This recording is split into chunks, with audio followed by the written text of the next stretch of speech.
प्रेम से बोले आनंद कंद भगवान की जय।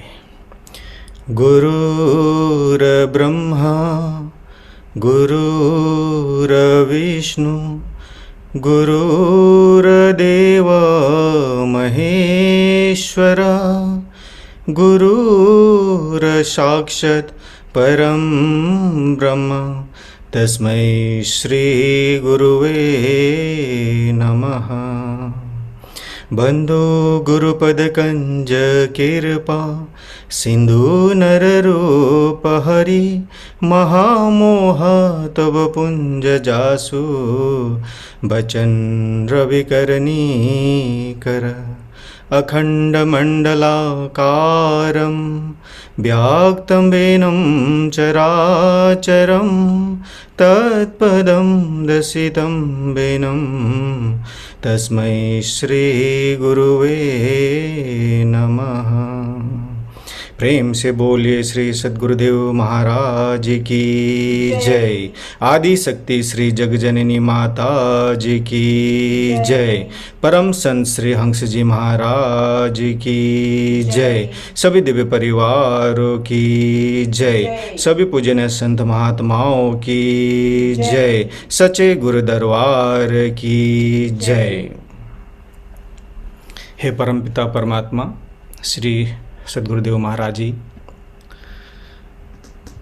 आज के इस यूए वीकली सत्संग में उपस्थित हमारे सभी पूजनीय संत महात्मागण, प्रेमीगण एवं जिज्ञासु सभी को स्वागत और मेरा सादर जय श्री सच्चिदानंद।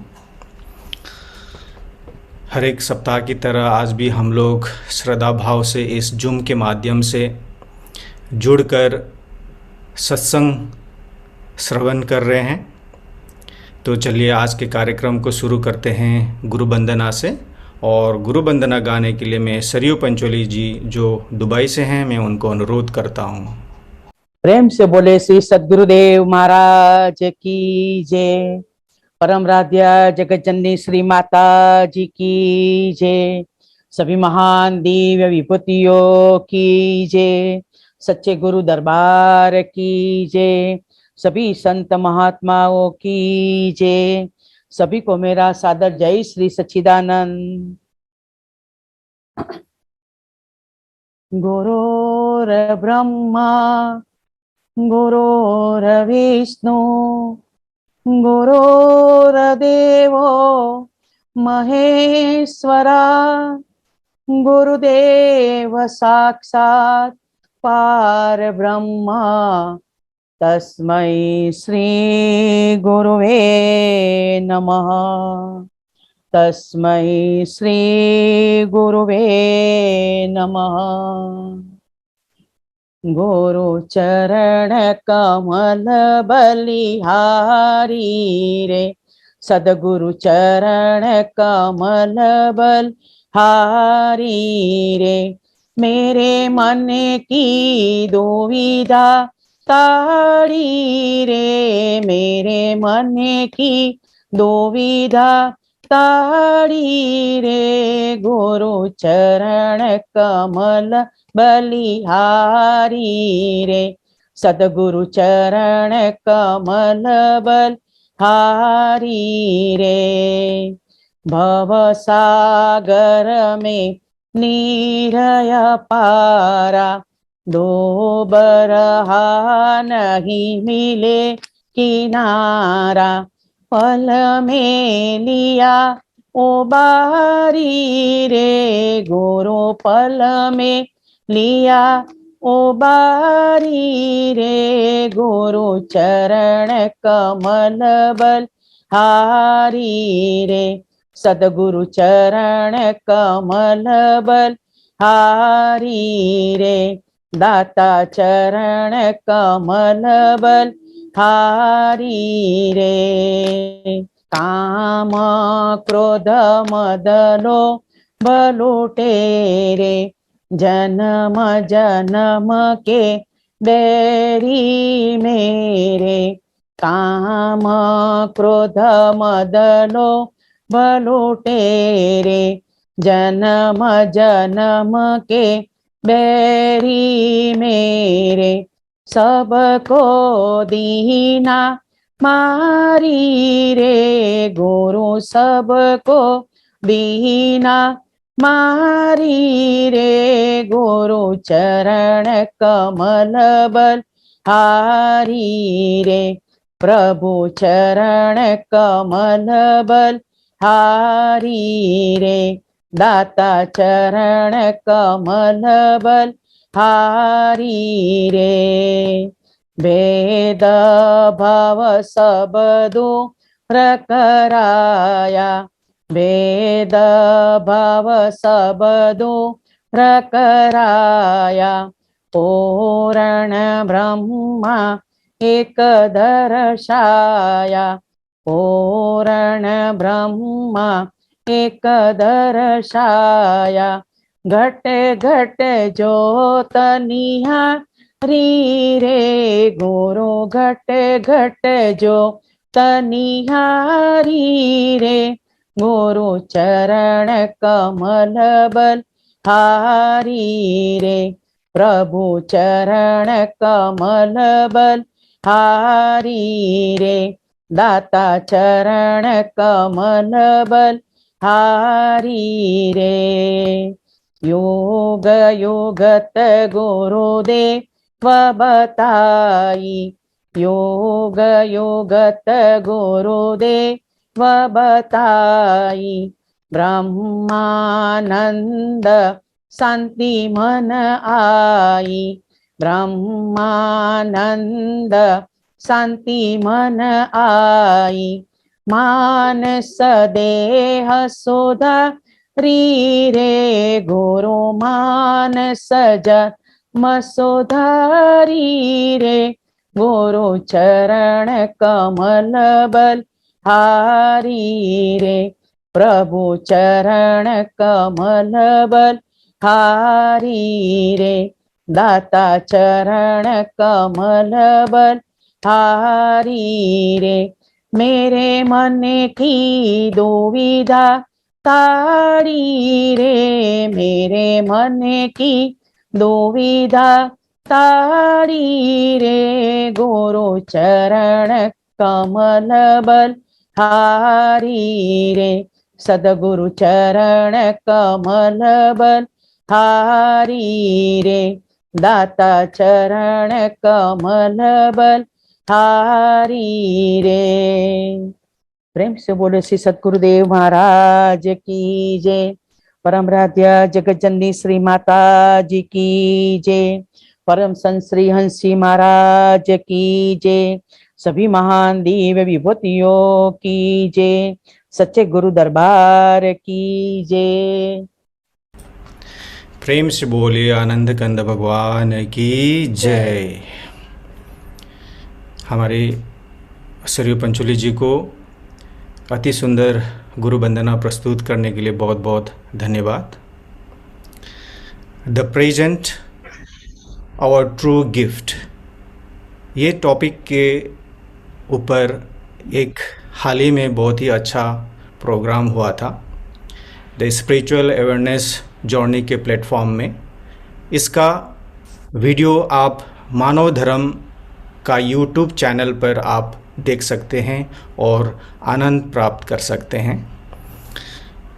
वर्तमान सचमुच में एक मनुष्य के जीवन में बहुत ही इम्पोर्टेंट है। मैं दुबई आने से पहले 6 साल पहले नेपाल में 6 साल मुझे जॉब करने का, वहाँ पे रहने का अवसर मिला था। तो जब मैं उधर रहता था तो ऐसा दिन मेरा नहीं था कि जिस दिन मैं आश्रम में नहीं गया हो, संत महात्माओं के साथ प्रचार में नहीं गया हो। वहाँ पे घर घर में सत्संग होता है, तो जब भी सत्संग होता था तो हम लोग ड्यूटी के बाद सीधा सत्संग जहाँ हो रहा है वहाँ पे जाते थे हम लोग। तो बहुत ही आनंद प्राप्त करते थे संत महात्माओं के साथ प्रचार में जाना, सत्संग, भजन सुनना। तो जब मैं इधर आया तो हमारी परिस्थिति एकदम उलट है अभी। मैं अभी चाह कर भी मैं संत महात्माओं के साथ वैसे घर घर में जहाँ पे सत्संग होता है जा नहीं सकता। तो प्रेजेंट का कितना महत्व है, जब हमको मौका मिलता है भजन भक्ति करने का, सेवा करने का, तो वो टाइम में हमको ज़रूर करना चाहिए, क्योंकि परिस्थिति कब चेंज हो जाए बोल नहीं सकते। अभी का परिस्थिति मेरा बिल्कुल अलग है। मैं ना हमारे इधर मीन्स आश्रम है, ना संत महात्मा है, हम लोग जा नहीं सकते, सत्संग नहीं सुन सकते, मीन्स जो फिज़िकल सत्संग होता है, और सेवा भी नहीं कर सकते। लेकिन जो मेरा वो टाइम था, वो टाइम में मैंने जो किया था, तो अभी भी मुझे रिग्रेट नहीं है कि मुझे बहुत वो याद करके बहुत आनंद आता है। तो हम सभी जब भी हमको सेवा का मौका मिले ज़रूर बढ़ चढ़ के भाग लेना चाहिए। तो अभी आपके पास भी एक सेवा है, ये कार्यक्रम का जो लिंक है, आपको बस एक बटन प्रेस करके, वो भी एक सेवा ही है, तो आप चाहे तो ज़रूर ये सेवा कर सकते हैं। तो चलिए ज़्यादा विलम्ब न करते हुए आज के सत्संग कार्यक्रम को शुरू करते हैं। मैं आमंत्रित करता हूँ हमारे पूजनीय महात्मा धरनी बाई जी, जो करनाल इंडिया से जुड़े हुए हैं, अपना सत्संग विचार हमारे समक्ष रखने के लिए। बोलिए श्री सद्गुरुदेव महाराज की जय। श्री आनंद कंद भगवान की जय।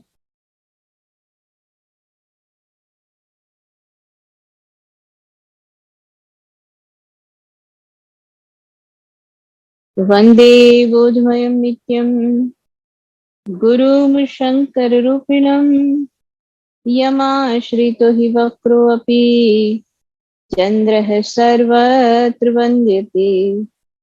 अज्ञानतिमिरान्धस्य ज्ञानाञ्जनशलाकया चक्षुः उन्मीलितं येन तस्मै श्री गुरवे नमः। तस्मै श्री गुरवे नमः।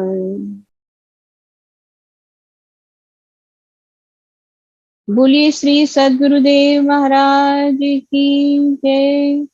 श्री आनंद कंद भगवान की जय। आदि शक्ति जगत जननी श्री माता जी की जय। सभी दिव्य महान विभूतियों की जय। सच्चे दरबार की जय।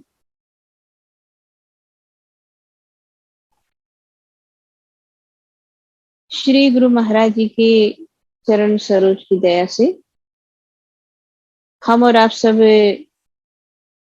सत्संग भजन का आनंद प्राप्त कर रहे हैं। तो सत्संग में जो हमने पिछली बार बातें सुनी थी ज्ञानेश्वरी के माध्यम से, संत ज्ञानेश्वर जी के गीता पर जो टीका है ज्ञानेश्वरी, उसके माध्यम से कुछ बात हम समझ रहे थे, और जिसमें हमने इस बात पर जो है इस पॉइंट पर हमने अपनी बात को रोक दिया था कि हमारा भोजन कितना हमारे मन पर, हमारी स्पिरिचुअल जर्नी पर इफेक्ट करता है।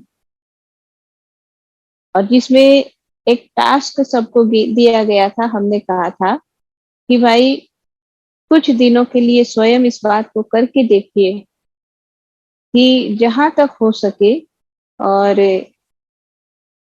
ताजा जो है फल इत्यादि का प्रयोग करना, और तुरंत का बना खाना खाना, बासी खाना नहीं खाना।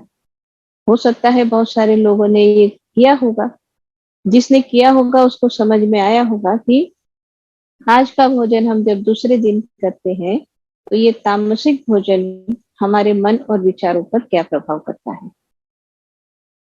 लेकिन उस समय हमने इस पॉइंट पर बात छोड़ दी थी कि हम इस बात को डिटेल में समझेंगे कि अन्न किस तरह से हमारे शरीर के साथ साथ मन और स्पिरिचुअल जर्नी पर इफेक्ट करता है। तो आज उसी को समझने की कोशिश करते हैं। और उसको समझने के लिए सबसे पहले ये बात जाननी चाहिए या हम सबको पता होनी चाहिए कि जब हम भोजन अपने अंदर ग्रहण करते हैं, जो चबाने के बाद जो हमारे अंदर भोजन गया, आगे उसका क्या प्रोसेस है। तो कोशिश करती हूँ संक्षेप में सरल शब्दों में इस बात को हम समझे, क्योंकि ये जब तक इतनी गहराई की बात नहीं समझेंगे तब तक हमारे मन के ऊपर जो है ये कभी भी बात नहीं आएगी, मन के अंदर ये बात नहीं आएगी कि हम अपने भोजन से अपने जीवन को कैसे बदल सकते हैं। तो जैसे कि हम जानते हैं कि डाइजेशन हमारे स्टमक से शुरू हो जाता है, ऐसे तो कहते हैं हमारे मुंह से शुरू हो जाता है, चबाते हैं वहां से। लेकिन जितना भी डाइजेशन होना था होने के बाद सबसे आखिर में जब उसमें से सार अलग हो गया, असार अलग हो गया, जिन चीजों की हमारे शरीर को आवश्यकता है वो फाइनली हमारे जो है बड़ी आंत से, लार्ज इंटेस्टाइन से एब्जॉर्ब हो जाता है और वो हमारे शरीर के उपयोग के लिए चला जाता है। अब यहाँ से आगे की जर्नी है उसको हम समझते हैं कि हमने जो भोजन किया उसका डाइजेशन हो गया, डाइजेशन होने के बाद उसका सार निकल गया। अब ये सार जो है उसको आगे जो है रस कहा जाता है। अब आयुर्वेद के हिसाब से इन बात को समझ लेंगे। जो आहार हमारा डाइजेस्ट होने के बाद जो रस बना इसको कहते हैं रस धातु। अब रस धातु हमारे पूरे शरीर के अंदर व्याप्त रहती है और पूरे शरीर का दो जो है तिहाई, हमारा वजन जो होता है उसका 2/3 हिस्सा हमारे अंदर रस धातु होती है। अब ये जो रस धातु के अंदर जितना भी लिक्विड है, वो चाहे प्लाज्मा हो, चाहे सेल के अंदर का द्रव है, चाहे सेल के बाहर का द्रव है, सब कुछ उसमें आ जाता है। अब जो हमारे डाइजेशन के कंप्लीट होने के बाद जो आहार में से रस धातु बनी, ये रस धातु पूरे शरीर में जाएगी। अब ये रस धातु जो शरीर पूरे में जा रही है उससे आगे किस तरह से शरीर को पोषण मिलता है, तो उसके लिए 3 अलग अलग तरीके बताए हैं और जिसको आयुर्वेद में हम उसको न्याय कहते हैं। 3 न्याय है जिससे हमारे शरीर को ये सारा जो भोजन हमने किया उसका सार पहुंचता है। कैसे कैसे पहुंचता है, तो पहला कहा 3 जी जो बातें बताई, एक तो कहा खल कपोत न्याय, एक कहा केदारी कुल्य न्याय और एक कहा कि क्षीरदति न्याय। अब आप लोग थोड़ा है ना ध्यान से समझने के लिए एकाग्रचित होकर के सुनना, ये मत सोचना कि आयुर्वेद की क्लास शुरू हो गई, क्योंकि ये हमारी स्पिरिचुअल जर्नी के लिए हम इस बात को समझ रहे हैं। तो जो 3 बातें कही कि खल कपोत न्याय। खल कपोत मतलब जैसे अगर आप में से किसी को पता हो, पुराने अगर किसी को याद हो अपने दिन, तो क्या होता है खेतों के अंदर जब कहते हैं कि जो भी फसल तैयार थी और उसको काट लिया, लेकिन काटने के बाद भी दाने जो है वो खेतों में पड़े रहते हैं। अब जब वो दाने खेतों में जहां तहां बिखरे पड़े हैं तो क्या होता है कि जो पक्षी होते हैं आते हैं और आकर के उनको जितना अपना हिस्सा चाहिए उतने दाने चुगते हैं और चले जाते हैं। इसको कहते हैं खल कपोत न्याय। तो हमारी जो रस धातु बनी जो पूरे शरीर में जा रही है, उस रस धातु के अंदर सब कुछ है। उसके अंदर आयोडीन भी है, उसके अंदर जो है और कैल्शियम भी है, और उसके अंदर जो है आयरन भी है, और उसके अंदर ग्लूकोज भी है, सब कुछ उसके अंदर है। अब क्या होगा कि सब कुछ लेकर के रस धातु जा रही है, जब थायराइड के पास पहुंचेगी तो थायराइड को आयोडीन चाहिए, उसने ले लिया। जब वो हड्डियों के पास गई, हड्डियों को कैल्शियम चाहिए, उसने ले लिया। जब जिस ऑर्गन को जो है आयरन की जरूरत है उसको ले लेते हैं। ऐसे ही ये रस पूरे शरीर में जाकर के जो जो पोषक तत्व है सब जगह पहुंचाते हैं। फिर उसके आगे क्या कहते हैं, दूसरी बात कहा केदारी कुल्य न्याय। रस धातु जो पूरे शरीर के अंदर जाती है तो 2 जगह लिक्विड की बात समझाई जाती है। जो हमारे छोटे से छोटे जो सेल है ना, उसके अंदर भी लिक्विड होता है, उसके बाहर भी लिक्विड होता है। जो बाहर जो लिक्विड होता है, जो रस धातु जो सब जगह घूमती है, उसमें से जिस सेल को जिस चीज की आवश्यकता होती है वो अपने अंदर उसको एब्सॉर्ब कर लेता है। एक सेंसर होता है, एक चैनल होता है जिसके थ्रू वो अपने अंदर ले लेती है। तो वो हो गया जैसे पानी डालना होता है तो हम क्या करते हैं कि भाई एक जगह हमने नल का शुरू कर दिया और एक हमने जो है रास्ता बना दिया पानी को जाने के लिए। अब पानी धीरे धीरे बहते बहते जाएगा, जिस पौधे के पास पहुंचेगा उसको जो चाहिए पानी जितना वो एब्जॉर्ब करेगा, पानी आगे बहता रहेगा, दूसरे पौधे ने लिया, तीसरे पौधे ने लिया, ऐसे ही हमारे एक एक सेल के अंदर ये सारी चीजें चली जाती है। और उसके बाद सेल के अंदर जो गया उसके बाद सेल अपने हिसाब से उसको पूरा परिवर्तित कर देता है। जैसे दूध में से दही बन गया, ऐसे ही जो रस में से एमिनो एसिड सेल के अंदर गया उसको जैसा प्रोटीन चाहिए था वो बना देता है, उसको जैसी जो चीज चाहिए वो बना देता, उसी में से लेकर के। और प्रोटीन भी बन गया, उसी में से एंजाइम्स भी बन गए, जो जो चीजों की आवश्यकता थी वो सेल बना लेता है। अब इतनी सारी बात कहने के पीछे भाव क्या है?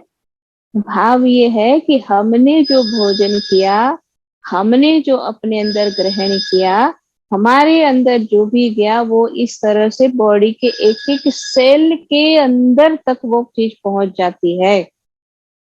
तो आहार हमारे सेल के अंदर तक वो इस तरह से चला जाता है। अब जो बात हमारा मेन टॉपिक था वो उस पर आते हैं। बात हमारी ये थी कि भोजन से परिवर्तन कैसे होगा। तो ये जो भोजन हम खा रहे हैं उसमें डाइजेशन के बाद हो सकता है प्रोटीन का एमिनो एसिड हो गया और जो है उसका विभाजन हो गया। लेकिन हम सब एक बात को जानते हैं जो अक्सर सुनाई जाती है कि energy neither be created nor it can be destroyed. कि और चीजों का तो विभाजन हो जाता है, एनर्जी का विभाजन नहीं होता है, एनर्जी को खत्म नहीं किया जा सकता है। तो भोजन के साथ जो एनर्जी हमारी जाती है, जो हम तीन तरह की बात कर रहे थे, सात्विक, राजसिक और तामसिक भोजन की। तो सात्विक भोजन के साथ सात्विक एनर्जी गई, राजसिक भोजन के साथ राजसिक एनर्जी गई, तामसिक के साथ तमोगुणी गई। तो ये जो हमारे अंदर गई वो जा करके सेल के अंदर तक वो पहुंच गई। अब विचार करो कि जो सेल, एक सेल अपने आप में इतनी बड़ी चीज है, एक सेल से हम अपना पूरा जो है क्लोन तैयार कर सकते हैं, इतनी एक सेल के अंदर ताकत है। और हम उस सेल को क्या एनर्जी दे, ये हमें स्वयं सोचना है। तो भाव ये है कहने का कि हमने अपने भोजन के माध्यम से जो भी अंदर लिया उसी से हमारे शरीर के एक एक सेल के साथ साथ सारे ऑर्गन और सब कुछ उसी से पोषण भी प्राप्त करते हैं और उसी से उसका निर्माण भी होता है। अब देखो, अगर किसी ने जीवन में ये आदत बनाई है कि वो तमोगुण ही भोजन करता रहेगा, तामसिक प्रवृत्ति उसकी तो बन ही जाएगी, लेकिन उसके शरीर के अंदर सारी जो एनर्जी गई वो पूरी एनर्जी सेल तक वो तमोगुणी नेगेटिव एनर्जी गई। और फिर उसका सेल जब काम करेगा, उसका जो रिएक्शन होगा बॉडी के प्रति वो हमेशा नेगेटिव होगा। और इसीलिए आज के समय में एक जो बात हम अक्सर सुनते हैं और वो है ऑटो इम्यून डिसऑर्डर। ये हमारी ही इम्यून सिस्टम हमारे ही ऊपर आक्रमण करती है। जैसे किसी देश की सुरक्षा के लिए जो पूरा उसका सैन्य होता है, सैन्य किस लिए होता है, आर्मी किस लिए होता है कि हमारे देश की दूसरों से रक्षा करेंगे।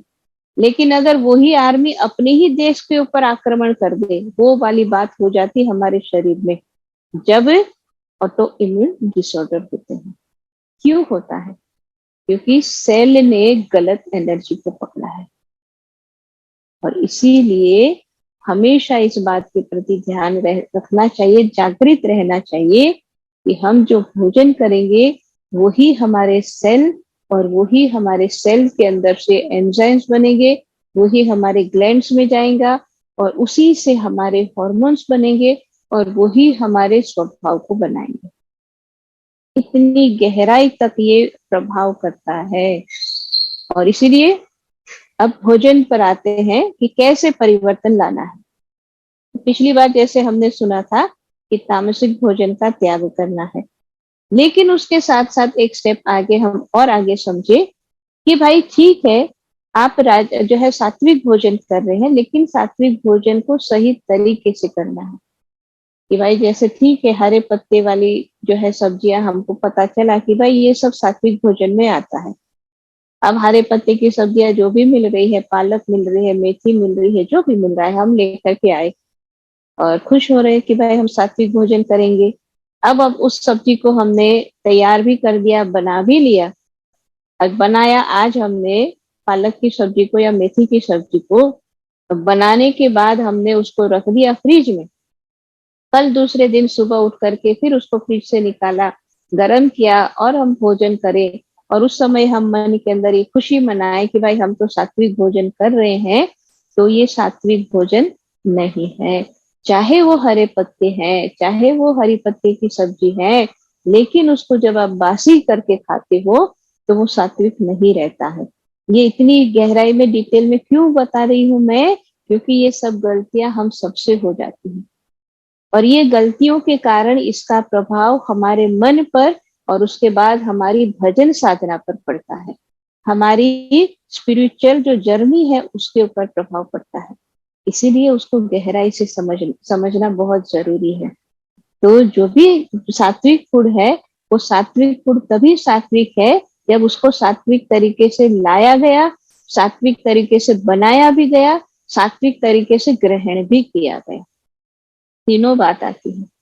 लाया गया मतलब कि जब उसको लेकर के आते, कोई भी चीज हम खरीदते हैं, क्योंकि अपने घर में तो सारा नहीं बनता है, हम खरीद करके लाते हैं। तो कहाँ कहाँ तक जो है हमारे ऋषि मुनियों ने, हमारे संतों ने हमको जो है अलर्ट रहने के लिए कहा कि जब आप खरीद करते हो तो आपका धन भी प्योर होना चाहिए। जो आप खरीद करके लाए हो वो धन से ही तो लाए हैं। वो धन अगर गलत रास्ते से आया है तो गलत रास्ते से आए हुए धन से कभी भी आप जो जो कुछ भी खरीदोगे वो पॉजिटिव एनर्जी वाला नहीं रहेगा। तो सात्विक तरीके से लाना है और उसके बाद उसको बनाने की बात आती है। ये सेकंड स्टेप है। जब भोजन बनाया जाता है उस समय बनाने वाले की एनर्जी उस भोजन में जाती है। बनाने वाला व्यक्ति, उसकी मनस्थिति, उसके विचार और उसकी एनर्जी, ये सब कुछ उस भोजन के अंदर जाता है। अब देखिए, अगर हम बहुत अच्छी तरह से सब्जी लेकर के आए और वही हरे पत्ते की बात कर लेते हैं, मेथी की बात कर लेते हैं, मेथी की भाजी, पालक की भाजी बहुत अच्छी मिल रही थी, हमने जो है धन भी कोई गलत रास्ते से नहीं कमाया था, उसको लेकर के आए और घर में रख दिया कि भाई चलो आज तो भाजी बनाओ, मेथी की सब्जी बनाओ, और बनाने के बाद गरम गरम सब लोग हम खा लेंगे। अब हुआ क्या कि भाई सब्जी तो आ गई, लेकिन ये मेथी की सब्जी को साफ करना भी तो एक काम है। अब साफ करते करते कुछ ऐसी बात हो गई कि जो बहन गृहिणी जो भी जो उस सब्जी को बनाने वाली थी, उसका दिमाग हो गया खराब, उसको आ गया गुस्सा, उसके अंदर आ गई नेगेटिव एनर्जी। अब देखो, गुस्से में या किसी भी तरह के जो है नेगेटिव इमोशन के साथ उसने उस सब्जी को जो है साफ किया, क्योंकि उसको देख करके ही गुस्सा आया, ये क्या लेकर के आए, इतने जो मेरे को देर हो जाएगी, साफ करने में इतना टाइम लगता है, उसको कितनी देर हो जाएगी, मेरे पास इतना टाइम नहीं, चाहे कोई भी भाव के साथ। अब उसने उसको साफ करना शुरू किया, एनर्जी तो नेगेटिव जा रही है उसके अंदर है। तो फिर क्या हुआ कि चाहे वो हरे पत्ते वाली भाजी है, सब्जी है, लेकिन उस व्यक्ति के विचारों ने, उसकी नेगेटिव एनर्जी ने उसको जो है नेगेटिव बना दिया। अब उसके बाद जब वो खाना पकेगा रसोई के अंदर, अगर इसी तरह के चिंतन के साथ और ये बनाया गया तो वो सात्विक नहीं रहता है। और इसलिए बहुत जागृत होने की जरूरत होती है कि जब, खास करके जब आप कोई भी ऐसी वस्तु देखो, सब्जी है और फल है, ये दोनों चीजें ऐसी है जिसके अंदर एनर्जी होती है। एनर्जी मतलब लाइफ एनर्जी है। क्यों? क्योंकि उसके अंदर जीवन है। फलों के अंदर जीवन है, वो खत्म मरा नहीं है, सड़ नहीं गया है, उसके अंदर जीवन है, लाइफ फोर्स है उसके अंदर, फल के अंदर भी है, और जो हम सब्जियां लाते हैं उसके अंदर भी लाइफ फोर्स होता है। इसलिए जब हम उसको, जो लाइफ फोर्स जिसके अंदर है उसके साथ जब भी आप कोई काम करते हो, किसी भी तरह के ट्रीटमेंट उसको दे रहे हो, उस समय अपने मन को शांत रखना बहुत आवश्यक होता है। और इसीलिए सबसे अच्छा तरीका ये है कि जब कभी भी आप फल और सब्जियों के साथ कुछ भी कर रहे हो, चाहे खा रहे हो, चाहे काट रहे हो, चाहे कुछ भी कर रहे हो, पूरी कोशिश करो मन को नाम में लगा करके करने की। अगर आप मन को नाम सुमिरन में लगा करके सब्जियां काटोगे, क्योंकि सब्जी के अंदर लाइफ फोर्स है, वो जीवंत है, वो आपकी एनर्जी को कैच कर सकता है, वो उसको अपने अंदर में ले लेगा। और इसीलिए नियम बनाइए, आप अपनी आदतों को बदलिए, और ये आदत बनाइए कि जब कभी भी आप सब्जी काट रहे हैं, कम से कम उतनी देर तक तो मन को नाम सुमिरन में लगाओ, और फिर आप देखो उसका प्रभाव क्या होता है। और फिर उस सब्जी को, जिसको सुमिरन के साथ काट दिया गया है, सुमिरन के साथ जिस सब्जी को हम तैयार कर रहे हैं, उस सब्जी को खाने वाले के मन के ऊपर जो प्रभाव होगा वो सुमिरन का होगा। तो सुमिरन के साथ या पॉजिटिव एनर्जी के साथ, उन सब्जी के साथ, उस फल के साथ हमें अपनी ट्रीटमेंट देनी है। अब इस तरह से जब भोजन बनाया गया, अब आप कल्पना करो, दोनों तरह के दृश्यों की कल्पना करो कि एक किचन है जिसके अंदर भोजन बनते समय खूब जो है मेरी तेरी भी हो रही है, कोई फोन में बात भी कर रहा है, टीवी की न्यूज भी देख रहे हैं, मन बड़ा विचलित है। इसी विचलित मन की अवस्था में और ऐसे ही नेगेटिव एनर्जी के साथ अगर कोई भोजन बनाता है, तो वो भोजन खाने वाले के मन को कभी भी पॉजिटिव या सात्विक नहीं बनने देगा। और एक दूसरी किचन है कि जिसके अंदर जो बहन कर रही है काम, मन को बिल्कुल शांत रखते हुए, कोई बाहर की चीजें नहीं, न न्यूज चल रही है, न टीवी चल रहा है, न कहीं फोन में बात हो रही है, न किसी से गपशप हो रही, कुछ नहीं, बिल्कुल कंसंट्रेशन मन का अपना श्वासों पे, नाम सुमिरन पे लगा करके जब वो काम कर रही है, तो उस भोजन को करने वाला व्यक्ति चाहे कितना भी बेचैन क्यों हो, कितने भी मन की अशांति के साथ आया हो, लेकिन जब इस भोजन को करेगा तो उसका मन भी शांत हो जाएगा। तो जो हम बात कर रहे थे कि इस तरह का जो भोजन हमारे अंदर जाता है, तो उसमें सुमिरन की शक्ति, अब आप जो पहले इतनी सारी बात समझाई मैंने, आप उसको याद करो कि जो सुमिरन के साथ भोजन बनाया गया था, उस भोजन को जब कोई अंदर लेगा, तो भोजन के साथ साथ वो डिवाइन एनर्जी को, सुमिरन की एनर्जी को अपने अंदर ले रहा है। अब वो एनर्जी, उसको तो कोई हजम नहीं कर सकता है, उसको तो कोई डिस्ट्रॉय नहीं कर सकता है, तो वो सुमिरन की एनर्जी भोजन के साथ जो अंदर गई, वो ही जो अभी हम सुन रहे थे, 3 तरह के न्याय, कि धीरे धीरे वो हमारे जो है रस धातु के माध्यम से और पूरे शरीर के अंदर वो सुमिरन की एनर्जी जा रही है, और उसके बाद एक एक सेल के अंदर तक वो एनर्जी जा रही है। देखो, हम बहुत सारे ऐसे अपने जो है धर्म ग्रंथों में या अपने इतिहास में बहुत सारे ऐसे दृष्टांत को सुनते हैं, जिसमें ये कहा जाता है कि फला फला कोई ऐसा भगत की कहानी सुनते हैं कि फला फला ऐसा भगत था कि जिसके एक एक रोम रोम से और भगवान का नाम निकल रहा था, उसके रोम रोम से प्रकाश निकल रहे थे। रोम रोम से प्रकाश निकलने का क्या मतलब होता है कि उसके शरीर के एक एक सेल तक वो डिवाइन एनर्जी नाम की शक्ति पहुंच गई थी। और तब जाकर के देखो, और शायद आप लोगों ने कहानी कभी सुनी होगी, महाराष्ट्र के अंदर एक भक्त हो गए जिनके बारे में यह बताया जाता है कि जिनका नाम था चोखा बेड़ा, और बहुत ही जो है गरीब, हालांकि भक्त तो गरीब हो ही नहीं सकता, उसके पास नाम का खजाना होता है, लेकिन संसार की दृष्टि से उनका जीवन अभाव में बीत रहा था। तो कहते हैं कि एक बार एक स्थान पर कोई जो है मंदिर का निर्माण हो रहा था शायद, और उसके लिए कहते हैं कि पहले होता है नींव खोदने का काम चल रहा था, तो ये भी मजदूरी करने के लिए वहां पर चले जाते हैं। और मजदूरी करने के लिए कि भाई चलो नींव खोदनी है, मिट्टी हटानी है, लेकिन कहते कि कुछ ऐसा वहां पर घटनाक्रम हो जाता है कि मिट्टी ढहने के कारण कुछ लोगों की वहां मृत्यु हो जाती है, और उसमें ये चोखा मेढ़ा भी थी। और उस समय जब उसमें दब गए, अब जो है लोगों को पता लगा कि भाई यहाँ पर कुछ लोग दब गए हैं, और लोगों को पता चले, सब निकाले करे, तब तक समय काफी बीत गया। और जब कहते कि समय बीता तो धीरे धीरे जो उनका शरीर था वो मिट्टी में जो है सड़ने लगा, गलने लगा। अब सबको ये था कि भाई इसमें कौन व्यक्ति है, कैसे पता करेंगे। तो कहानी ऐसी बताई जाती है कि जो चोखा मेढ़ा थे, और उनके बॉडी के अंदर से एक अलग ही वाइब्रेशन, यानी कि भगवान के नाम की ध्वनि उनको सुनाई देने लगी, और जिसके कारण पता लगा कि भाई ये चोखा मेढ़ा की बॉडी है ना।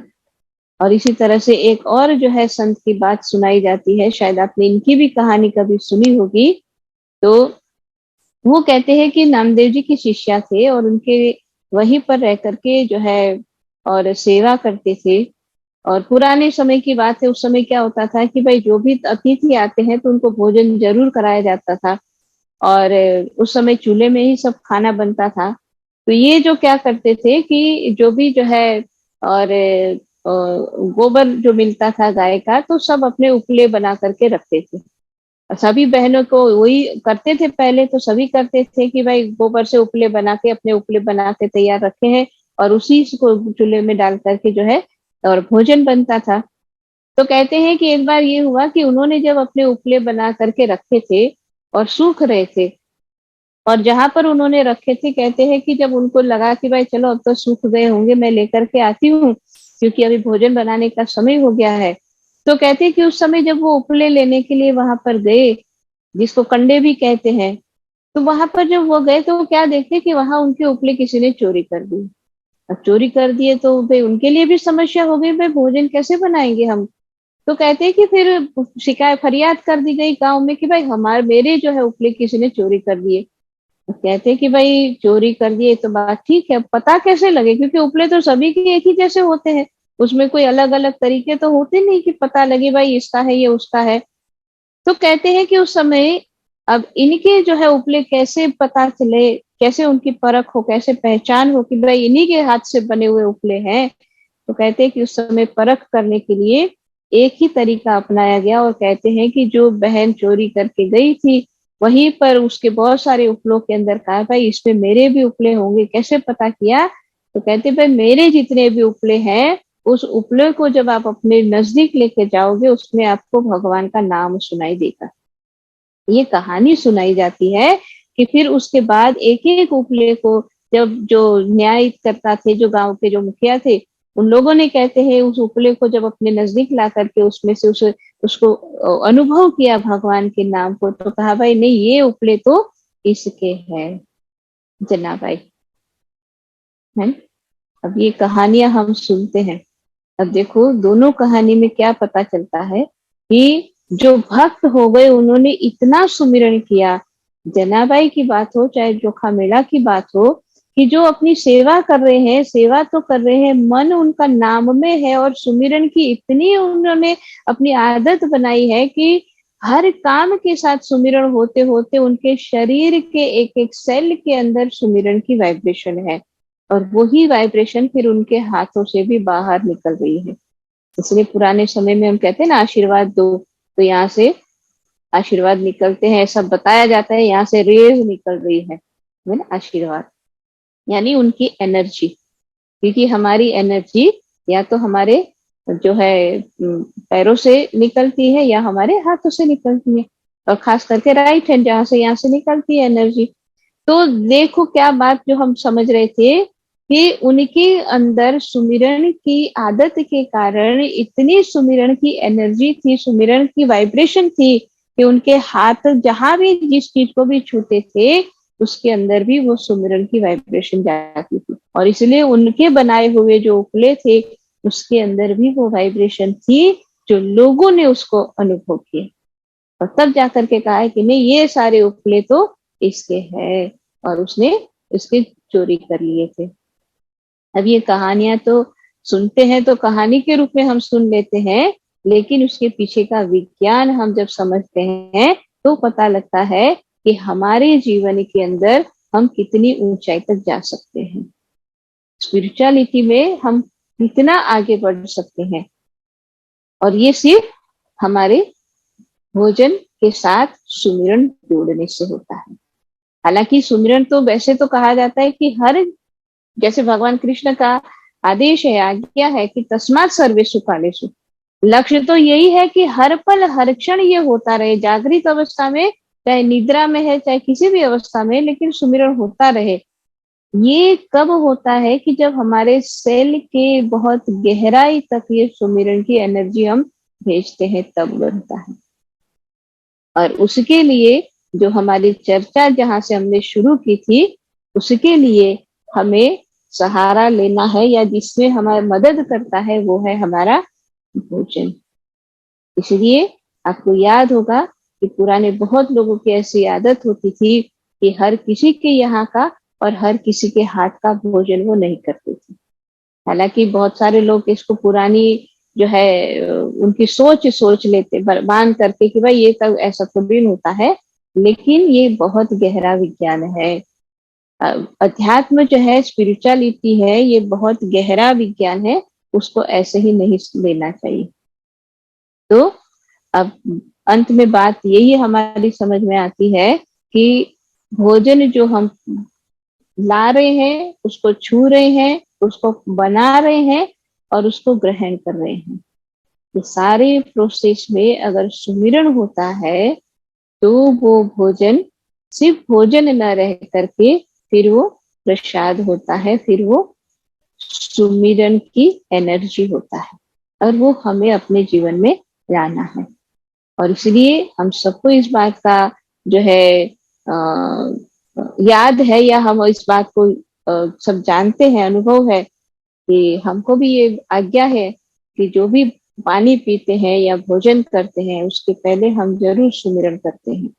ये एक माध्यम है उस भोजन के अंदर, उस पानी के अंदर सुमिरन की एनर्जी को डालने का, और उसके माध्यम से हम अपने, अब आप सोचो, अगर इस तरह से हम जितने वर्ष हमको हो गए उपदेश लिए हुए, या जितने पुराने हम हैं, शुरू से अगर हमारी ये आदत हो जाती और हम इसी तरह से अपने जो है भोजन और पानी का और उपयोग करते, तो देखो इतनी एनर्जी, पॉजिटिव डिवाइन एनर्जी नाम की शक्ति जब हमारे शरीर के अंदर पूरे घूम रही होती, तो फिर वहां बीमारी कैसे आती, फिर हमारा मन नेगेटिव कैसे होता, नहीं हो सकता था। तो यही बात हमको समझनी है। और इसलिए ज्ञानेश्वर महाराज ने भी गीता का जब टीका का, जो गीता की टीका जो लिखी ज्ञानेश्वरी के रूप में, उसमें ये बात जरूर मेंशन की। भगवान कृष्ण ने भी कही है, ज्ञानेश्वर महाराज ने और जो है अलग तरीके से और गहराई में उसको समझाया है। लेकिन हमें अपने जीवन के अंदर क्या करना है, अब बात प्रैक्टिकल लाइफ की है कि हम क्या करें। भाई आज का तो समय ऐसा है कि हम कहीं से भी किसी भी चीज को लाएंगे, हमको कैसे पता लगेगा कितने लोगों के उसमें हाथ लगे होंगे। क्योंकि वैसे भी हम श्रीमद् भागवत पुराण की जब कथा को सुनते हैं, जिसमें ये कहा जाता है कि कलयुग को जब राजा परीक्षित दंडित कर रहे थे, तो उसमें बात आती है कि भाई ठीक है, और कुछ स्थान दिए रहने के लिए। ये सारी कथा जब हम सुनते हैं तो उसमें ये बताया जाता है कि कलयुग के अंदर धर्म के जो 4 चरण है वो रहते नहीं है। तो 4 चरण जो है धर्म के, उसमें एक चरण जो है वो कहा जाता है शौच। शौच यानी पवित्रता। तो कहा कलयुग के अंदर पवित्रता कहीं नहीं रहती, कहीं पर भी, मतलब बाहर में भी और अंदर में भी कहीं पर भी पवित्रता नहीं है। ये हम सब मानते हैं, इस बात को जानते भी है कि हमको नहीं पता है कि जिसने इस अनाज को उत्पन्न किया उसकी मनस्थिति क्या थी, जो बेच रहा है उसकी मनस्थिति क्या है, वो किस एनर्जी को उसमें डाल रहा है, ये कुछ शायद हम नहीं जानते हैं। लेकिन जब वो हमारे पास आता है, उसके बाद उसके ऊपर हम क्या प्रभाव डाले, ये हमारे हाथ में होता है। तो जब हमको पता है कि आगे किसी कैसी ऐसी एनर्जी से वो गुजर के आया है, जब हम नहीं जानते हैं, तो हमें इसके लिए ज्यादा प्रयास करना है। और हम अपने भोजन को, इसलिए हमारे यहाँ अन्न को देवता कहा जाता है, इतना सम्मान दिया गया है। तो इन शॉर्ट, अगर हम स्पिरिचुअल जर्नी में हम अपने आप को आगे बढ़ाना चाहते हैं, स्पिरिचुअल प्रोग्रेस चाहते हैं, भजन साधना में कहीं पर अटक गए हैं और वहां से हम नहीं आगे बढ़ पा रहे और हमको ऐसा लगता है कि ऐसा क्यों हो रहा है, बहुत मेहनत कर रहे हैं, बहुत कोशिश कर रहे हैं, किसी तरह की हम गलती नहीं कर रहे हैं, फिर भी क्यों ऐसा हो रहा है, तो इस बात पर जरूर ध्यान दीजिए। अपने मन को नाम के साथ उस समय जरूर जोड़ के रखे जब आप पानी या भोजन के साथ कुछ भी कर रहे हैं, और फिर आप देखिए कि वो एनर्जी कैसे आपके मन को बदल देती है, कैसे वो एनर्जी आपको भजन साधना में आगे ले जाती है। सिर्फ भजन साधना में आगे जाना यही हमारा लक्ष्य नहीं है, क्योंकि हम भजन साधना में आगे जाएंगे उतना हम गुरु महाराज जी के करीब जाएंगे, और जितना हम गुरु महाराज जी के करीब जाएंगे, गुरु महाराज जी को, हालांकि गुरु तत्व को पूर्ण रूप से कोई नहीं समझ सकता है क्योंकि गुरु अनंत होते हैं, लेकिन हम फिर भी कुछ उनको समझ पाते हैं। और जितना गुरु तत्व को समझता है शिष्य, उतना ही ज्यादा समर्पित हो जाता है, और जितना समर्पित होगा, जितने भाव उसके और अच्छी तरह से जुड़ेंगे, उतना उसके जीवन का कल्याण होता है। इसलिए ये जर्नी ही इस तरह की है कि जिसमें हमें अलर्ट होकर के हर एक काम को करना है। तो आज फिर से हम यही बात आप सबको कहते हैं कि जो भी सुना आपने, उस बात को जीवन में जरूर आप लागू करें। अब आदत बना दे एक, कि जैसे ही भोजन बनाने के लिए गए हैं, देखो माता बहनों को खास इस बात पर ध्यान देना है कि जब कभी भी आप भोजन बनाने के लिए जाते हो, बिल्कुल अपना मन नाम में लगा करके रखो।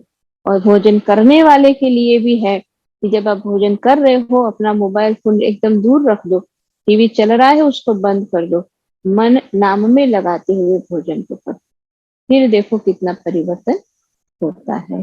तो यहीं पर मैं अपनी वाणी को विराम देती हूँ। बोलिए श्री सद्गुरुदेव महाराज की जय, आनंद कंद भगवान की जय। प्रेम से बोले श्री सद्गुरुदेव महाराज की जय। हमारे पूजनीय महात्मा धरनी भाई जी को अति अनमोल सत्संग विचार हमारे समक्ष रखने के लिए बहुत बहुत धन्यवाद। हमारे माता बहनों को और हम सबको ज्ञान से बहुत ये जैसे खाना है, कैसे करके खाना चाहिए, कैसे करके हमको पकाना चाहिए, तो इसके बारे में आपने बहुत ही डिटेल में हम सबको एक्सप्लेन किया, बहुत ही लाभ मिला होगा ज़रूर। जितने भी आज यहाँ पे पार्टिसिपेट कर रहे हैं सभी को लाभ हुआ है। भाई जी आपको बहुत बहुत धन्यवाद। चलिए अभी एक भजन के लिए हम महाराष्ट्र चलते हैं। हमारे अश्विनी बहन को मैं अनुरोध करता हूँ एक छोटी सी भजन के लिए। प्रेम से बोलो श्री सद्गुरुदेव महाराज की जय, आनंद कंद भगवान की जय। मैं आपके सामने हमारे महाराष्ट्र से नागपुर में जो प्रभारी महात्मा भाई जी है, महात्मा हरीशा भाई जी, उनका लिखा हुआ भजन आपके सामने प्रस्तुत कर रही हूँ। काहे को बन खोजन जावे, हृदय में भगवान बसे। काहे को बन खोजन जावे, हृदय में भगवान बसे। भटके कहाँ ढूंढन जावे, हृदय में भगवान बसे। भटके कहाँ ढूंढन जावे, हृदय में भगवान बसे। काहे को बन खोजन जावे, हृदय में भगवान बसे। कर ले तो संतन की संगत हो, कर ले तो संतन की संगत, चढ़ जावे गुरु ज्ञान की रंगत, चढ़ जावे गुरु ज्ञान की रंगत। सद्गुरु जी ताला खोल दिखावे, हृदय में भगवान बसे। सद्गुरु जी ताला खोल दिखावे, हृदय में भगवान बसे। तन मन धन से कर गुरु सेवा हो, तन मन धन से कर गुरु सेवा, नाद सुनाते सद्गुरु देवा, नाद सुनाते सद्गुरु देवा। सद्गुरु जी मोक्ष मार्ग बतावे, हृदय में भगवान बसे। सद्गुरु जी मोक्ष मार्ग बतावे, हृदय में भगवान बसे। सुख समृद्धि भरपूर करेंगे हो, सुख समृद्धि भरपूर करेंगे, अज्ञान अंधेरा दूर करेंगे, अज्ञान अंधेरा दूर करेंगे। सद्गुरु जी अमृत पान करावे, हृदय में भगवान बसे। सद्गुरु जी अमृत पान करावे, हृदय में भगवान बसे। घट में हरि दर्शन करवाए हो, घट में हरि दर्शन करवाए, अजपा जाप विधि बतलावे, अजपा जाप विधि बतलावे। मन सुन शिखर चढ़ जावे, हृदय में भगवान बसे। मन सुन शिखर चढ़ जावे, हृदय में भगवान बसे। श्री सतपाल जी गुरुवर मेरे हो, श्री सतपाल जी गुरुवर मेरे, हर्षा के काटे भव फेरे, हर्षा के काटे भव फेरे। आओ सत्य ध्वजा लहरावे, हृदय में भगवान बसे। आओ सत्य ध्वजा लहरावे, हृदय में भगवान बसे। काहे को बन खोजन जावे, हृदय में भगवान बसे। भटक कहाँ ढूंढन जावे, में भगवान बसे, हृदय में भगवान बसे, हृदय में भगवान बसे। प्रेम से बोलो श्री सद्गुरुदेव महाराज की जय। प्रेम से बोलिए आनंद कंद भगवान की जय। हमारे अश्विनी बहन को अति सुंदर भजन प्रस्तुत करने के लिए बहुत बहुत धन्यवाद। चलिए अभी हम लोग लखनऊ चलते हैं। हमारे पूजनीय महात्मा अंगिराबाई जी को मैं अनुरोध करता हूं अपना सत्संग विचार हमारे समक्ष रखने के लिए। अखंड मंडलाकारं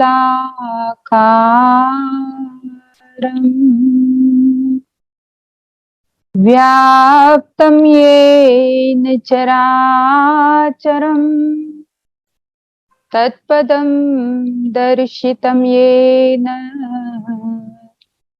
तस्मै श्री गुरवे नमः। वन्दे बोधमयं नित्यं गुरुः शङ्कररूपिणं यमाश्रितो हि वक्रोऽपि चन्द्रः सर्वत्र वन्दते। बलिहारी गुरुदेव देवाड़ी सतबार जिन मानुष से देवता किनो करतन लागी वार, करतन लागी वार।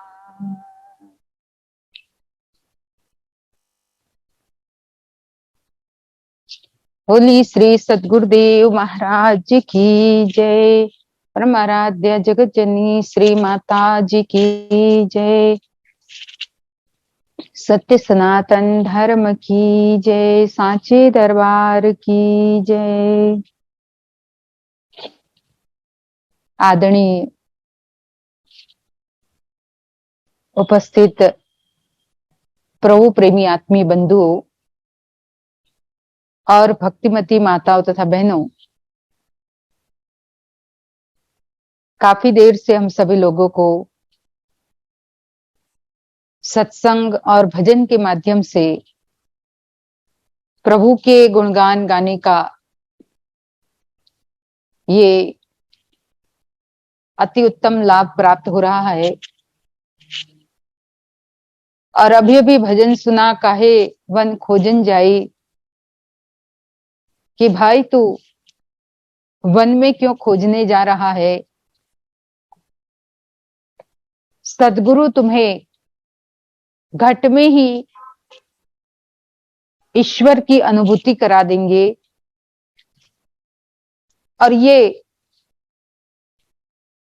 कोई वैसे नई बात नहीं है, पर बड़ी गहरी बात है। अगर समझ आ गई, तभी तो कहा समझो तो बात जरा सी, नहीं तो फिर लक 84। अगर बात समझ में आ जाती है तो बहुत वो लंबी चौड़ी नहीं होती। एक जरा सी बात ही हमारे जीवन को बदल सकती है। हमारे अध्यात्म मार्ग में एक जरा सी बात ही परिवर्तन ला सकती है। और अगर व्यक्ति नहीं समझा उस बात को, तो वहीं पे कहते फिर लक 84।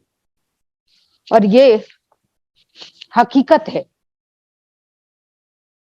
हम आज वही हमारे ऋषियों की एक छोटी सी जरा सी गहरी सी बात को ही नहीं समझ पा रहे हैं।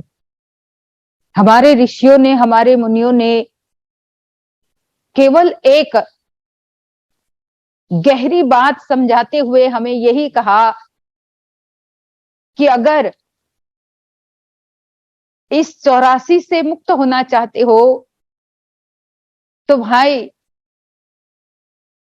तुम उस अविनाशी नाम के साथ जुड़ जाओ, नाम की शक्ति के साथ जुड़ जाओ। गुरु नानक देव जी कहते हैं कि अगर अभी उस नाम को संभाल लिया, मतलब अभी उस नाम को समझ करके उसे पहचान लिया, उसे जान लिया, तो फिर हम 84 के चक्कर से बच सकते हैं। और ये भक्तों के जीवन में हुआ है। भक्तों ने अपने जीवन में अनुभव किया, तब उन्होंने उस बात को धर्म ग्रंथों में लिखा। अब हम अगर उसी नाम की गहराई को समझना चाहते हैं, क्योंकि जिसने भी नाम की गहराई को समझा, क्योंकि नाम अपने आप में एक ऐसा समुंदर है कि उसकी गहराई में जितना अंदर उतरेंगे, जितना व्यक्ति गहरा जाएगा, उतना ही नाम के गहराई में, नाम के समुंदर में अनुभव के मोती छुपे हुए रहते हैं। उस समुंदर से ही अनुभव के मोती मिलते हैं। उसी समुंदर से ज्ञानियों ने अलग अलग अनुभव पाए,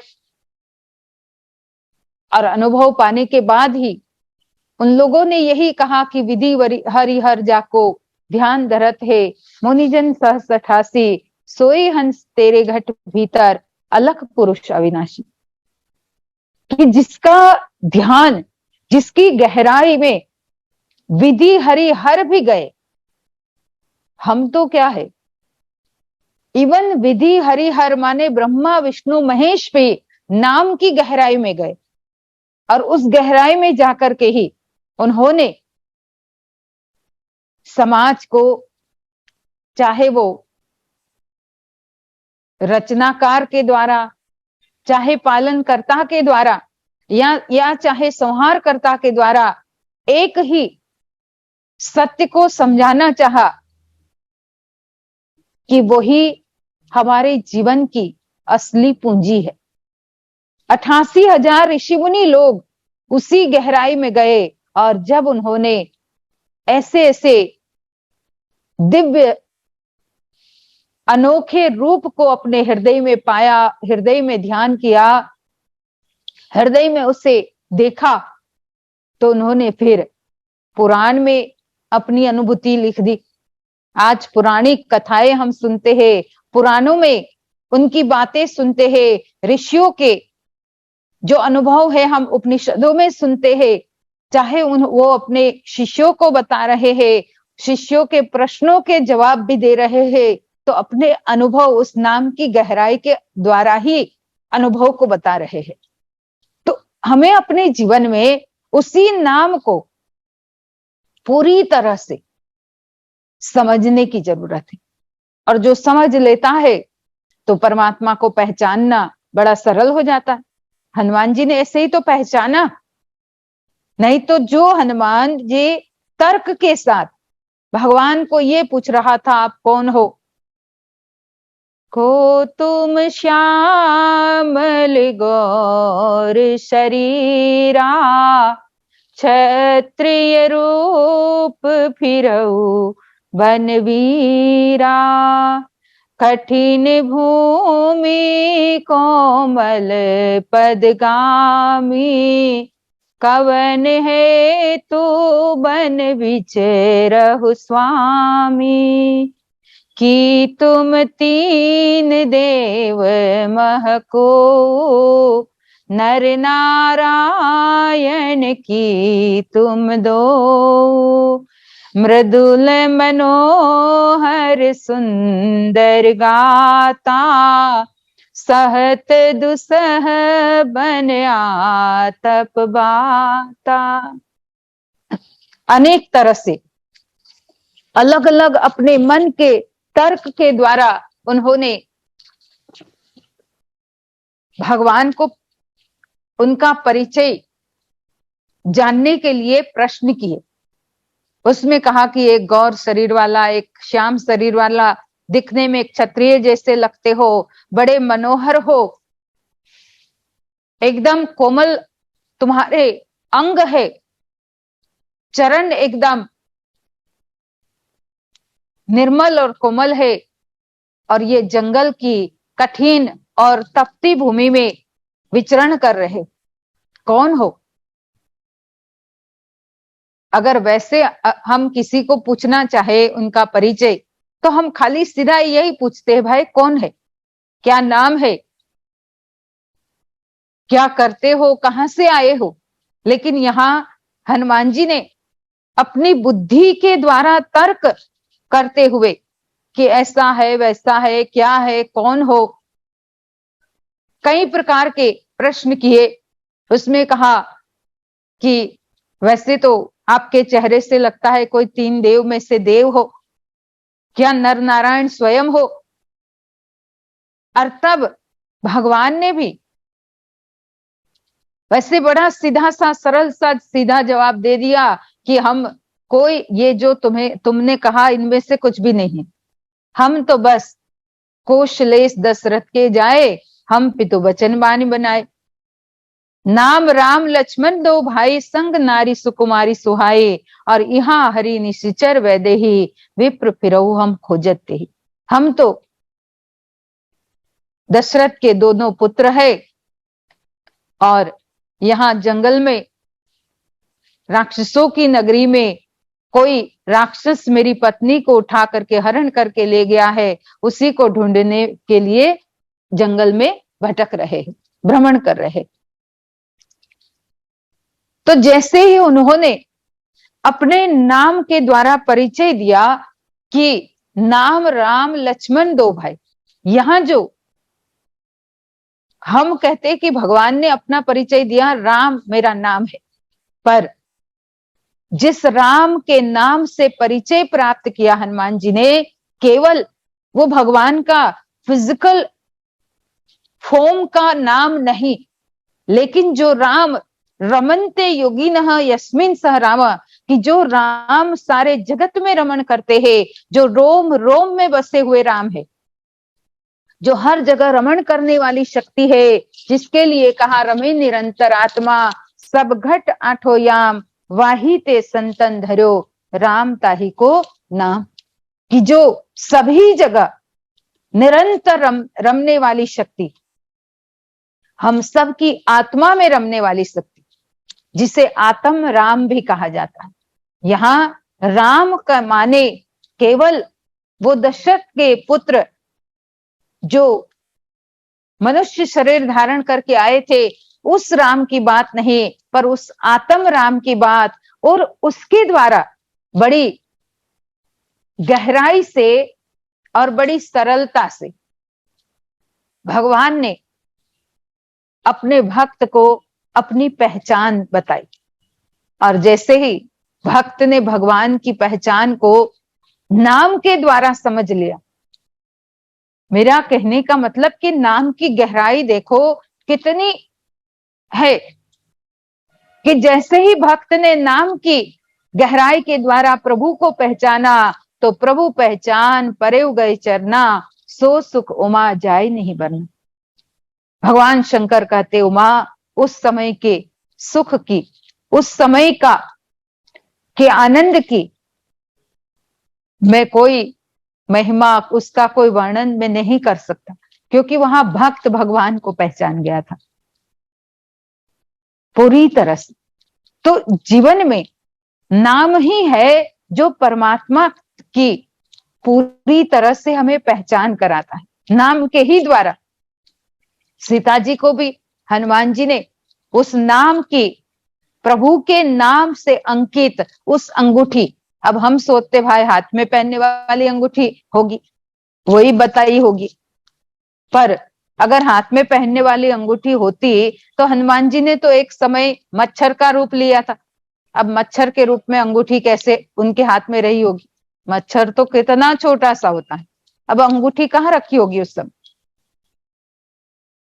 तो अंगूठी वहां कोई उंगली में पहनने वाली अंगूठी नहीं, लेकिन वो अंगूठी, वो नाम जड़ित, नाम से अंकित दिव्य शक्ति जिसे धारण किया जाता है। जैसे अंगूठी को भी हम उंगली में धारण करते हैं, जो शक्ति जिसने हमें धारण किया है और जो शक्ति को हमें हमारी अंतरात्मा में धारण करना है, वो शक्ति की पहचान जैसे उससे परिचय करवाया माँ जानकी जी का, क्योंकि माँ जानकी जी नहीं मान रहे थे कि तुम वानर हो, तुम तो जरूर हो सकता है रावण के ही भेजे हुए कोई हो और अपने आप को राम का दूत बता रहे हो, मैं कैसे तुम्हें पहचानूं?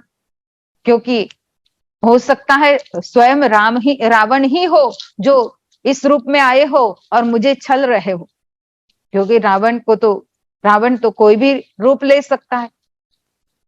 तो तब हनुमान जी पहले तो काफी बातों के द्वारा कहते कि नहीं नहीं, मैं राम का ही दूत हूं, मुझे राम जी ने ही भेजा है और आपके लिए बड़े परेशान है, दुखी हो रहे हैं, जंगल जंगल में भ्रमण कर रहे हैं, आपके गहने भी हमें ही मिले थे, जो आपने विमान से पर्वत पर डाले थे, फेंके थे, वो हमको ही प्राप्त हुए थे। अनेक तरह से बताना चाहा, लेकिन जब जानकी जी नहीं माने तब उन्होंने उस अंगूठी को दिखाया।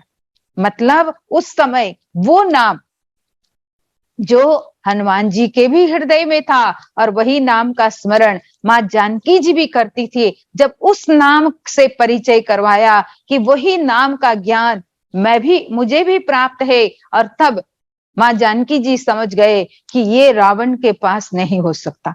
भले और भक्त भी भले है, वो शिव जी का भजन भक्ति करता है, शिव जी का भक्त है, लेकिन वहां शिव जी की उन्होंने पूजा पाठ के द्वारा, हवन के द्वारा अपने सिर को होम में होम करते हुए भक्ति प्राप्त की है। लेकिन वो नाम जो मेरे प्रभु ने मेरे हृदय में प्रकट किया है, और जिस नाम के द्वारा केवल ही व्यक्ति पार हो सकता है, तो वो तो केवल मेरे प्रभु का ही दूत हो सकता है, ये मायावी नहीं हो सकता।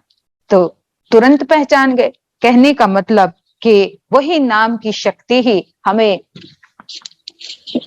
अध्यात्म की गहराई में ले जाकर के अनेकों दिव्य अनुभव के मोती प्राप्त करा सकती है।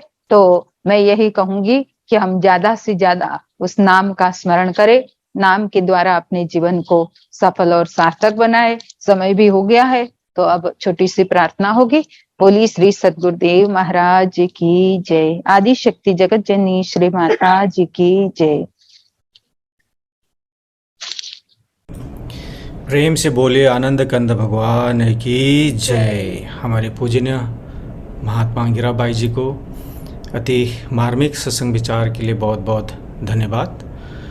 और आज इस जूम के कार्यक्रम में देश विदेश से जितने भी महानुभाव जुड़े हुए हैं, आप सभी को बहुत बहुत धन्यवाद। हमारे पूजनीय महात्मा धरणीबाई जी को भी बहुत बहुत धन्यवाद, और हमारे सरयू आंटी और अश्विनी बहन को भी बहुत बहुत धन्यवाद।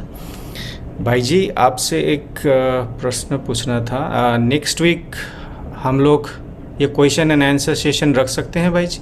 बहुत दिन हो गए थे। नेक्स्ट वीक कौन सी डेट है? 10 तारीख है। 10 तारीख है भाई जी। 10 11, हाँ 10 को रख सकते। ठीक है भाई। मेरा कोई बाहर का कार्यक्रम नहीं है। हाँ ठीक है भाई जी। तो इसी कार्यक्रम के माध्यम से आप सभी को मैं अनुरोध करता हूं, अगर आपके कोई प्रश्न है तो नेक्स्ट वीक आप ज़रूर रख सकते हैं, और हमारा क्वेश्चन एंड आंसर सेशन होगा। हमारा monthly question and answer session भी होता है। अगर आपने इतने महीने तक आपने सत्संग सुने हैं, ज़रूर आपके मन में कुछ विचार आया होगा, कुछ प्रश्न आया होगा, तो आप वो प्रश्न हमारे बाई जी के समक्ष रख सकते हैं, और बाई जी आपको 1 बाय 1 आपके जो प्रश्न के उत्तर देंगे। तो नेक्स्ट वीक आप लोग ज़रूर बढ़ चढ़ के भाग लीजिएगा क्वेश्चन एंड आंसर सेशन के लिए। तो आज के कार्यक्रम को हम लोग यहीं पर समाप्त करते हैं। छोटी सी वंदना मैं बाई जी को अनुरोध करता हूँ। त्वमेव माता च पिता त्वमेव, त्वमेव बन्धुश्च सखा त्वमेव, त्वमेव विद्या द्रविणं त्वमेव, त्वमेव सर्वं मम देव देव, त्वमेव सर्वं मम देव देव, त्वमेव सर्वं गुरुदेव देव। भक्तिदान मोहि दीजिए गुरुदेवन के देव, और नहीं कछु चाहिए निश दिन चरणन सेव। बार बार वर मांग हूँ हर्षि देहु श्रीरंग, पद सरोज अन पायनी भक्ति सदा सत्संग। आज भी आपका आशरा प्रभु, कल भी आपकी आश, घड़ी घड़ी महाशरा शरण पड़ा है दास। हे मेरे नाथ, आप अपनी सुधामयी सर्वसमर्थ पतित पावनी अहेतु की कृपा से मानव मात्र के हृदय में विश्व बंधुत्व एवं विश्व शांति की उदार भावनाओं को जागृत करें, जिससे वे सुख दुख के बंधन से मुक्त हो, आपके पवित्र प्रेम का आस्वादन कर कृतकृत्य हो जाए, धन्य धन्य हो जाए। बोलिए श्री सद्गुरुदेव महाराज की जय। आदि शक्ति जगत जननी श्री माता जी की जय। सभी महान दिव्य विभूतियों की जय। श्री हंस वंश की जय। सांचे दरबार की जय। सत्य सनातन धर्म की जय।